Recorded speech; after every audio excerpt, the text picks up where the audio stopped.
So I think what it says is that Kamala Harris is running as a San Francisco liberal. She is governed as a San Francisco liberal, and she's chosen a running mate who will be a San Francisco-style liberal. If this San Francisco liberal line is all the Republicans have to stack VP Harris as running mate, might be a painful few months leading up to the election. The reason I didn't say a whole lot about Tim Walz is because the Democrats have showed a willingness to pull a little switcheroo on us. So I don't even know if we're actually going to get Tim Walz out of this campaign. And I think that a lot of us are asking ourselves, well, it's not going to be official until the Democrats actually nominate him, I guess, at their convention next week. So that's the first reason. The second reason is, look, Tim Walz's record is a joke.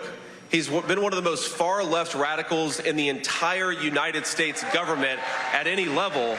But I think that what Tim Walz's selection says is that Kamala Harris has bent the knee to the far left of her party, which is what she always does. For a vice presidential candidate who's mostly known for telling women without kids that he'll work to eliminate their right to vote, that victims of rape and incest should be forced to carry their attacker's fetus to term, and that his son should shut the hell up every once in a while, that guy has the power to turn the most conservative Republican into a far-left liberal just to avoid being associated with him. Also, this is somehow considered radical to MAGA. You might have the most progressive record as governor. I know you were more of a moderate when you were in the House, but you've legalized recreational marijuana, you passed universal background checks on guns, you expanded LGBTQ protections, you implemented tuition-free college for low-income Minnesotans. There's free breakfast and lunch for school kids. Do you think your record is an asset to the ticket, or would it risk fueling Trump's attacks as you being a big government liberal? What a monster. Kids are eating and having full bellies so they can go learn. Man, using American citizens' taxpayer dollars to implement policies that would greatly benefit their lives and their families' lives is considered radical to Trump and Vance.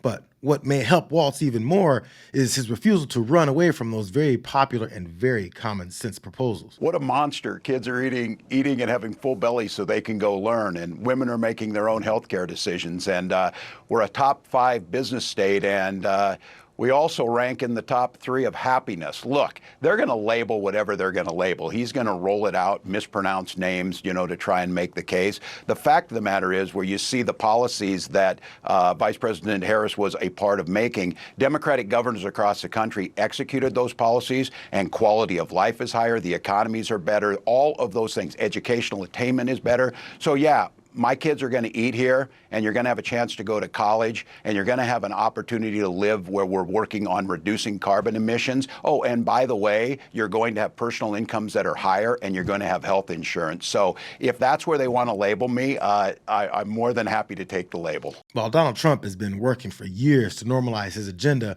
of making himself a dictator, where kissing his ass and telling him he's the best human in existence will curry favor with the king, Tim Walz is apparently looking to normalize policies that work for Americans to live better.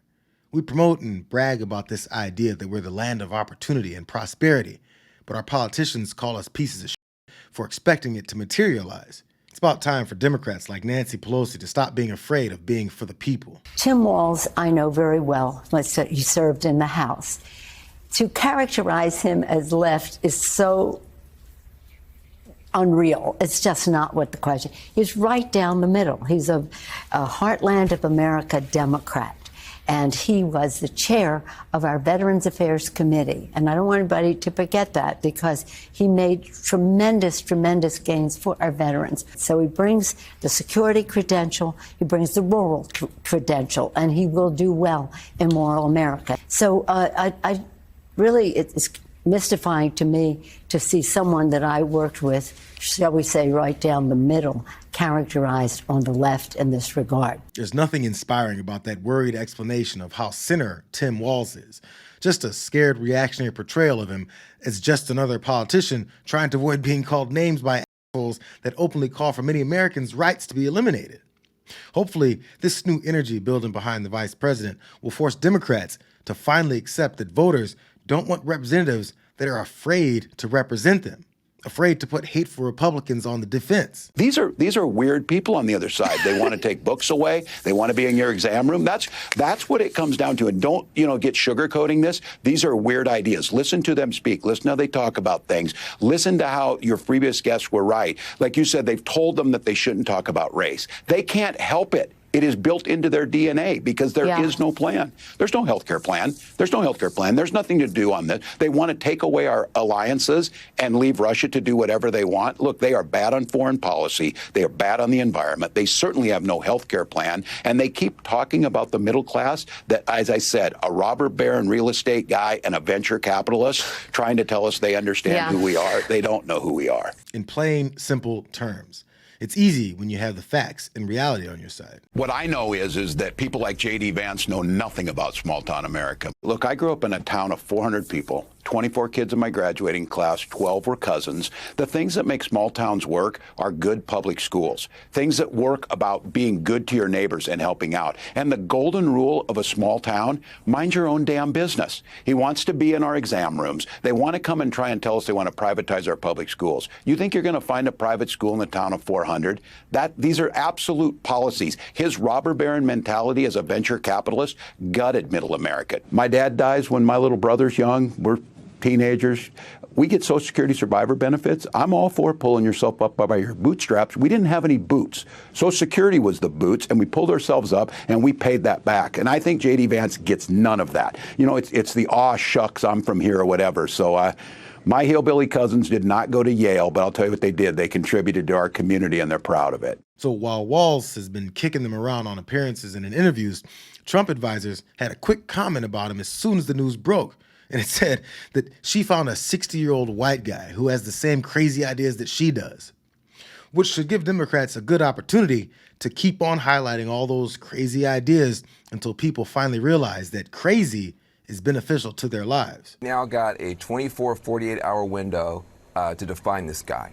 And you already know the Republicans are going to say, you know, he's far left, et cetera. But what he actually is something new. He's a positive populist. He's a populist. He's an up with the people guy. He's an everyday guy. He's not an elite. He's not a coastal elite at all. He's a positive populist. The problem with the J.D. Vance, the problem with the Donald Trump, they call themselves populists, but they're negative populists. Why are they for the people? Because they're mad at the transgender people. They're mad at the left. They're mad at this. They're mad at that. This guy's not mad at anybody. He likes everybody. He loves everybody. He just wants people to be able to see a doctor when they're sick, to be able to send their kids to a good school, to be able to have a country that works well together. So he's a populist, but he's positive. I think that's going to be very, very difficult for the Republicans to deal with, because when they try to paint him as some crazy extremist, he doesn't come across that way at all.